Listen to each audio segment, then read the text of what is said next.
আর একটা চমৎকার সমস্যা নিয়ে আমি আলোচনা করছি। একটি ছেলে জাস্ট 30+, যাদবপুর।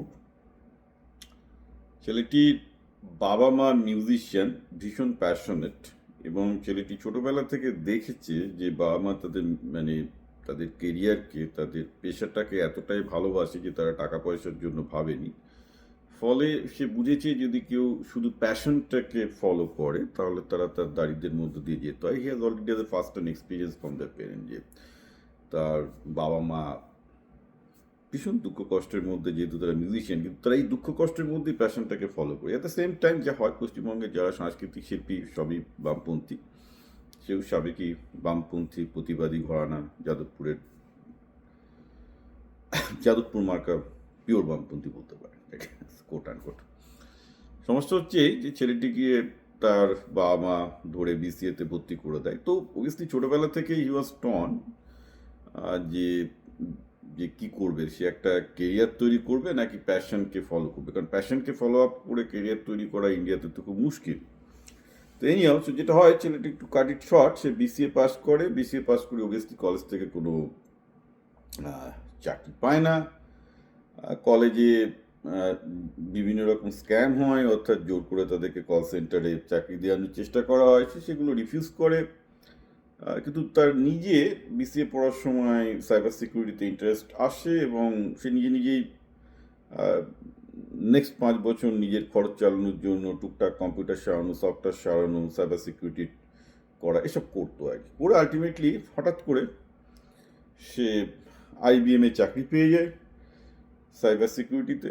এবং আইবিএমে চাকরি পড়ার পর তার ভাগ্য খুলে যায়। সাইবার সিকিউরিটিতে তার যেহেতু নিজস্ব ইন্টারেস্ট ছিল, সে খুব ভালো করতে থাকে এবং আলটিমেটলি কলকাতা থেকে ব্যাঙ্গালোরে শিফট হয় এবং ব্যাঙ্গালুরু সাইবার সিকিউরিটিতে ভালো কাজ করতে থাকে। Up to this much was very good, he has no problem with his performance, he was doing very good. কিন্তু এখানে একটা গল্পের কাহানি মে টুইস্ট আসে। কাহানি মে টুইস্টটা হচ্ছে এইটা যে সে আস্তে আস্তে যে তার যেটা প্রবলেম হয়, তার মধ্যে যে একটা সুপ্ত বামপন্থী চেতনা আছে, সে দেখতে পায় যে তার যে কর্পোরেট পলিটিক্স, অর্থাৎ তার বস, ম্যানেজারের বসদের নোংরা পলিটিক্স তার সামনে আসে। নোংরা পলিটিক্সটা কি, সে পরিষ্কার বুঝতে পারছে তার বাড়ির যে একটা পারিবারিক বামপন্থী ঐতিহ্য, যে বামপন্থী চিন্তাটাকে সে লালন করে, কর্পোরেটে তার কোনো ভ্যালু নেই। এখানে ওপেনলি লোকজন ফ্যাসিজমে এবং ফ্যাসিবাদ বা তার কাছে যেটা মনে হচ্ছে রাইট উইং, অর্থাৎ অপ্রেসিভ পাওয়ার স্ট্রাকচার, সেটা ফলো করে। এখানে বসের কথা শুনতে হবে।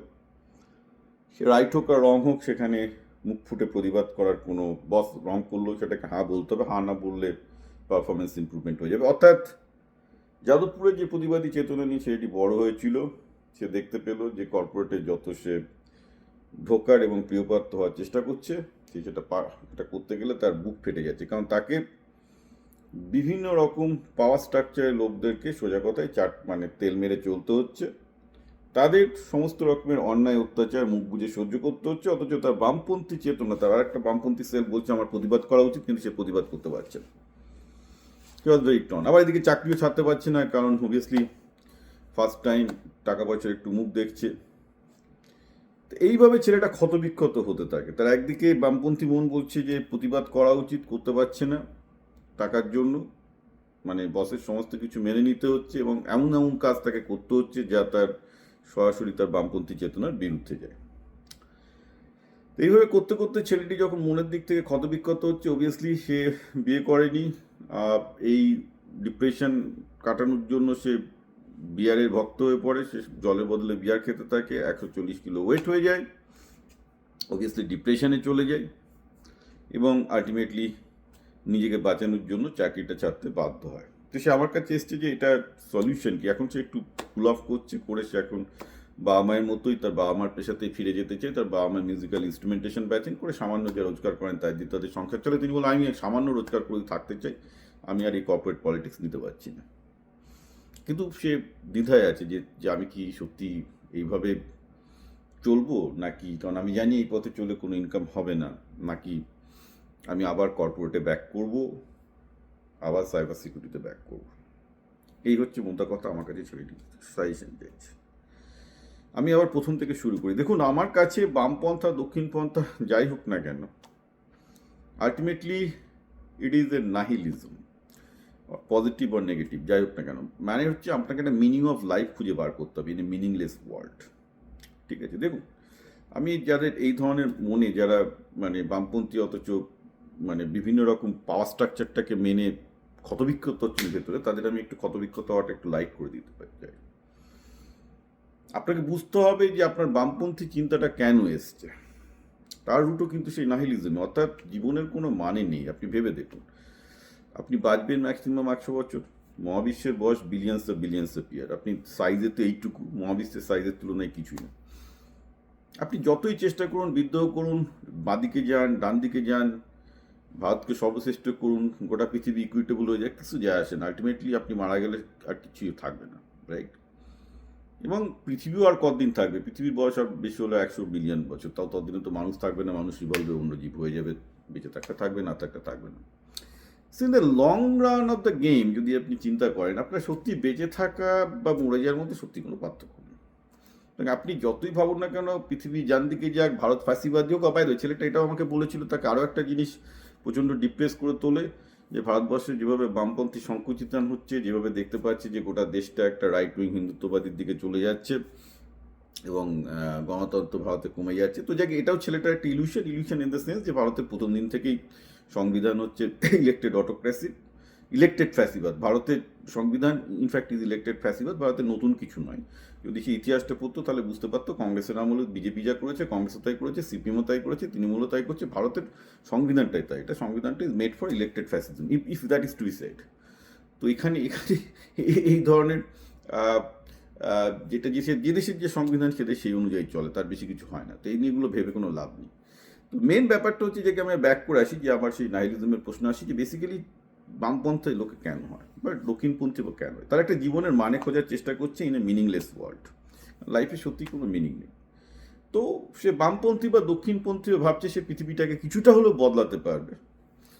বেসিক্যালি দু টাইপের লোক হয়, এক হচ্ছে যারা জেনুইনলি বামপন্থী বা দক্ষিণপন্থী, যারা ভাবছে পৃথিবীটাকে কিছুটা হলেও ভালোর দিকে বদলাতে পারবে এবং এই কাজটা করার মধ্যে দিয়ে সে লাইফে একটা মিনিং খুঁজে পাচ্ছে। It is very important by the way. এই মিনিংটা যদি না থাকে তার বাঁচার ইচ্ছাটাই চলে যাবে, যেটা ছেলেটার মধ্যে হয়েছে, যদি সে মিনিংটাকে সে যদি নার্চার করতে না পারে, যদি ভ্যালু না পায়, রাইট? তো you have to understand the problem is coming from finding meaning of life, যে আমাদের জীবনের একটা উদ্দেশ্য খুঁজে বার করতে হয়। একটা ছেলেকেও যদি ভালো করতে হয়, তার জীবনের একটা উদ্দেশ্য খুঁজে পেতে হবে। ইনফ্যাক্ট যেসব ছেলেরা মাধ্যমিক উচ্চ মাধ্যমিকে খুব ভালো করছে বা এই করছে বা আইআইটিতে ভালো করছে, আমি নিজের চোখে যেটা দেখেছি, তাদের লাইফের একটা মিনিং অফ লাইফ হচ্ছে যে আমি ভালো করতে চাই, আমি রেজাল্ট ভালো করতে চাই, কম্পিটিটিভ, আমি ফার্স্ট হব, এটাই আমার কাছে একটা, আর কিছু ভাবছে না সে। কিন্তু তার একটু খুব ন্যারো ভিশন, ভাবতে পারেন এটা ন্যারো, কিন্তু ন্যারো হোক, ব্রড হোক, হ্যাঁ, সংকীর্ণ হোক, বৃহত্তক, একটা জীবনের মানে থাকতে হবে। যারা ইসলামে পেয়েছে তারা একটা তাদের মতো করে জীবনের মানে খুঁজে পেয়েছে, যারা হিন্দু ধর্মে গেছে তাদের মতো করে জীবনের মানে খুঁজে পেয়েছে। তো কেউ ধর্মে, কেউ কমিউনিজমে, কেউ পলিটিক্সে, সবাই কিছু না কিছুভাবে একটা জীবনের মানে খুঁজে পাচ্ছে। তো তোমার ক্ষেত্রে মানে খুঁজে আমার কাছে যদি কেউ আসে, আমি বলবো যে তুমি কী করে এর থেকে মুক্তি পাবে। তো first thing first, you have to really find a strong meaning in life which cannot be বামপন্থা। কারণ বামপন্থা করতে গেলে তোমাকে আয়দা পলিটিক্সে ফুল টাইম জয়েন করতে হবে, আর তোমার যদি মনে হয় পলিটিক্সে ফুল টাইম জয়েন করাটা ফালতু, আমি তোমাকে অল্টারনেটিভ একটা জিনিস দিতে পারি লাইফের মিনিং খুঁজে বার করার জন্য। অ্যাটলিস্ট আমি দুটো পথ বলতে পারি। একটা পথ হচ্ছে, তুমি ব্যাঙ্গালোরে যেহেতু আছো, ব্যাঙ্গালোরে প্রচুর স্টার্ট আপ আছে, প্রচুর সাইবার সিকিউরিটি স্টার্ট আপ আছে, আমি তোমাকে 2-3টে সাইবার সিকিউরিটি স্টার্ট আপের সাথে যোগাযোগ করিয়ে দিতে পারি। অনেক রকমের স্টার্ট আপ আছে, সব স্টার্ট আপে সাইবার সিকিউরিটি লাগে, অনেক স্টার্ট আপ আছে যেগুলো শুধু সাইবার সিকিউরিটির জন্য, যেখানে ছোটো টিম হবে, 2-3টে টিম হবে, সারাদিন কাজ করবে, ওখানে পলিটিক্স থাকবে না, পাওয়ার স্ট্রাকচার সাধারণত স্টার্ট আপে থাকে না, খুব কম থাকে, খুব ফ্ল্যাট স্ট্রাকচার থাকে। তো তোমাকে এই যে বামপন্থী তোমার যে ভেতরের চেতনাটা উঠে দিচ্ছিল যে তোমাকে কম্প্রোমাইজ করতে হচ্ছে because of the past structure, start আপে গেলে এইটা থেকে অন্তত তুমি মুক্তি পাবে, লাইফে কিছু করবে এটাও মনে হতে পারে, and you'll be able to show your power. Actually power স্ট্রাকচারের মজাটা কি, সেটা বামপন্থী বা দক্ষিণপন্থী যাই হোক না কেন, স্টার্ট আপে গিয়ে তুমি যদি নিজে ভালো করতে পারো এবং তুমি যত পাওয়ার স্ট্রাকচারের উপরে চলে যাবে, তোমার আন্ডারে যখন লোক চলে আসবে এবং তুমি যখন পাওয়ারটাকে এনজয় করবে, দেখবে তোমার বামপন্থী চিন্তাটা আস্তে আস্তে পতন হচ্ছে। কারণটা হচ্ছেই যে যখন একটা মানুষ পাওয়ার এনজয় করা শুরু করে, তখন সে আর ফিরে যায় না। মানে একটা বাঘ, যতদিন তুমি বাঘকে ঘাস খাইয়ে রাখবে, বাঘ ঘাসই খাবে। কিন্তু মানুষ যখন রক্তের স্বাদ পায় না, মানে বাঘ যখন রক্তের স্বাদ পায় সে বাঘ হয়ে যায়। তো মানুষের রকম, মানুষ যখন ক্ষমতার স্বাদ পায় মানুষ বদলে যায়, বামপন্থী দক্ষিণপন্থী হয়ে যায়। তো তোমার স্টার্ট আপে কাজ করো, ইকুইটেবল স্ট্রাকচার, কোনো অসুবিধা নেই, সেখানে বামপন্থী করবে না। স্টার্ট আপে করলে তোমার রাইসটাও খুব ফাস্ট হবে, যেহেতু তুমি ইন্টেলিজেন্ট ছেলে।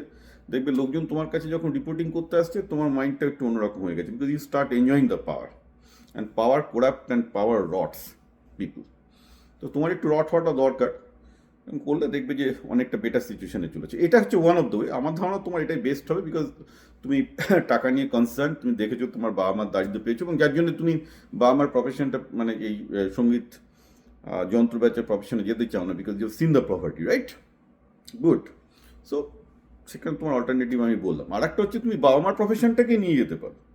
মিউজিক্যাল ইনস্ট্রুমেন্টের ব্যবসা খুব একটা খারাপ কিছু নয়, যথেষ্ট ভালো ব্যবসা, কিন্তু তোমার বাবা মা তো ব্যবসা করতে জানতো না। তুমি পশ্চিমবঙ্গে খুব ভালো মিউজিক্যাল ইনস্ট্রুমেন্ট তৈরি হয়, যেটা তুমি সারা ভারতে বেচতে পারো, বিদেশে বেচতে পারো। It's not a bad business if the business is done like a business. সেটাও তুমি করতে পারো, কিন্তু প্রফেশনালি করতে হবে, প্যাশন দিয়ে করলে হবে না। প্যাশন দিয়ে বিজনেস করাটা উচিত, কিন্তু বেশি করতে গেলে মুশকিল আছে। বিজনেস মাথা থেকে ক্যালকুলেট করেই করতে হয়। এই দুটোই আমি তোমার চোখের সামনে আমি দেখতে পাচ্ছি। So but don't give up. Main জিনিস হচ্ছে যে লাইফের মিনিং অফ লাইফ তোমাকে খুঁজে বার করতে হবে।